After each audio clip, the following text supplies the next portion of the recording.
Right now, the risk of a devastating explosion at a chemical tank in Southern California is eliminated. That concern forced evacuation orders for tens of thousands of people in Orange County. Thank you for joining us this noon. I'm Mike Tissell. Now, that storage tank is in Garden Grove, and it's holding a toxic chemical. The concern here was if the tank gets too hot, it could explode.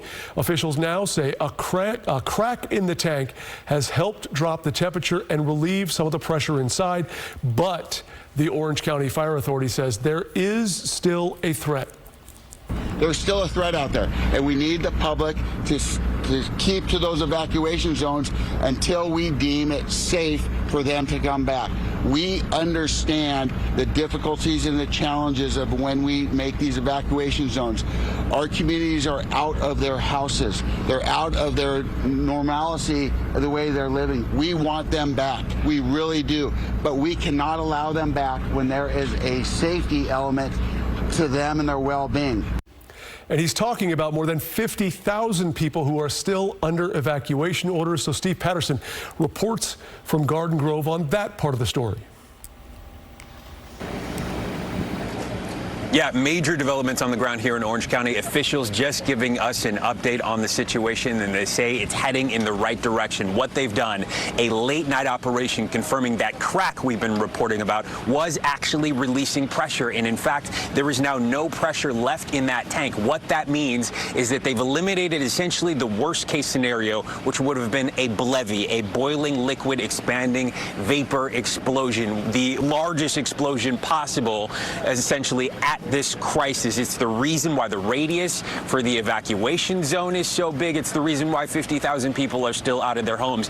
They are still evacuating those people because the risk for explosion has not gone down, right? That is still something that is entirely possible, as well as that tank failing and the chemicals leaking out. So the threat to the environment, the threat to people in their homes, the threat to the larger community still exists. We should definitely say that. But the worst case scenario, the BLEVE, the thing that could cause this massive explosion, has been eliminated, and it allows them to think about more possible pathways of mitigation besides simply the explosion or the tank failing and leaking out. Now they're able to think about possible other mitigation methods which may reduce the entire situation or mitigate it entirely, but they're not there yet, and they're not there on a timeline for when people can come back to their homes. Evacuation still in place. This is still very much a threat to the community, and officials will be updating us throughout the day.